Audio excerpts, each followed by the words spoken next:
केंद्र ने 30 राज्यों में पीडीएस दक्षता बढ़ाने हेतु अन्न चक्र आपूर्ति श्रृंखला उपकरण लागू किया। भारत की खाद्य आपूर्ति प्रणाली को आधुनिक बनाने की दिशा में बड़ा कदम उठाते हुए भारत सरकार ने अन्न चक्र आपूर्ति श्रृंखला अनुकूलन उपकरण को 31 लक्षित राज्यों और केंद्र शासित प्रदेशों यूटी में 30 में लागू कर दिया है। और इस डिजिटल पहल का उद्देश्य सार्वजनिक वितरण प्रणाली पीडीएस को तकनीक आधारित लॉजिस्टिक्स के माध्यम से सुव्यवस्थित करना। अनुमान है कि इससे हर साल लगभग 250 करोड़ रुपए की बचत होगी और पर्यावरणीय प्रभाव भी कम होगा। अन्न चक्र क्या है? अन्न चक्र एक रूट ऑप्टिमाइजेशन और लॉजिस्टिक्स प्रबंधन उपकरण है जिसे पीडीएस लॉजिस्टिक्स और खाद्यान्न परिवहन की दक्षता बढ़ाने के लिए विकसित किया गया। यह डेटा आधारित एल्गोरिदम का उपयोग कर परिवहन लागत घटाता है, डिलीवरी समय कम करता है और केंद्रीय गोदामों से उचित मूल्य की दुकानों तक व्यवस्थित आपूर्ति सुनिश्चित करता है। पारंपरिक मैनुअल योजना की जगह स्वचालित रूट ऑप्टिमाइजेशन अपनाकर यह उपकरण अपव्यय रोकने, ईंधन बचाने और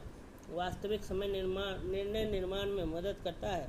वर्तमान स्थिति: अगस्त 2025 तक यह उपकरण निम्नलिखित 30 राज्यों या केंद्र शासित प्रदेशों में लागू किया जा चुका है: पंजाब, तेलंगाना, तमिलनाडु, राजस्थान, मिजोरम, बिहार, सिक्किम, गुजरात, आंध्र प्रदेश, नागालैंड, छत्तीसगढ़, गोवा, झारखंड, पश्चिम बंगाल, हिमाचल प्रदेश, मेघालय, असम, उत्तराखंड, मध्य प्रदेश, दिल्ली, जम्मू कश्मीर, उत्तर प्रदेश, महाराष्ट्र, अरुणाचल प्रदेश, लद्दाख, त्रिपुरा, केरल, कर्नाटक, हरियाणा और उड़ीसा।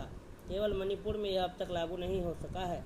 अन्न चक्र के प्रमुख लाभ: लागत में बचत, हर साल लगभग 250 करोड़ रुपए की बचत, क्योंकि परिवहन लागत, ईंधन खपत और अनावश्यक रूट घटेंगे।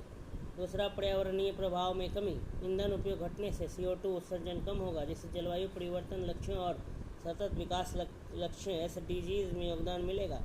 तीसरा, आपूर्ति श्रृंखला की पारदर्शिता, डिजिटल डैशबोर्ड और प्रोडक्टिव एनालिटिक्स से स्टॉक मूवमेंट ट्रैक करना, देरी की आशंका पहचानना और खाद्यान्न लीकेज या डाइवर्जन रोकना आसान होगा।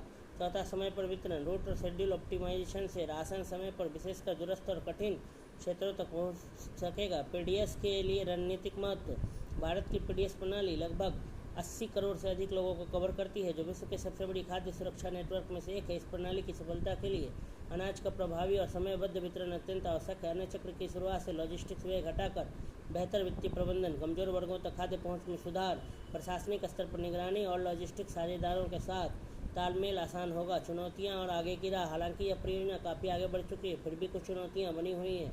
मणिपुर में पूर्ण एकीकरण अभी बाकी है, संभवतः स्थानीय लॉजिस्टिक्स कारणों से। स्थानीय अधिकारियों और परिवहन ऑपरेटरों को डिजिटल प्लेटफॉर्म से परिचित कराने के लिए प्रशिक्षण जारी है। निरंतर डेटा अपडेट और अवसंरचना समर्थन जरूरी है ताकि उपकरण का प्रदर्शन कायम रह सके। चरणबद्ध विस्तार और क्षमता निर्माण कार्यक्रमों से यह पहल पूरे देश में स्थायी और व्यापक लाभ दे सकती है।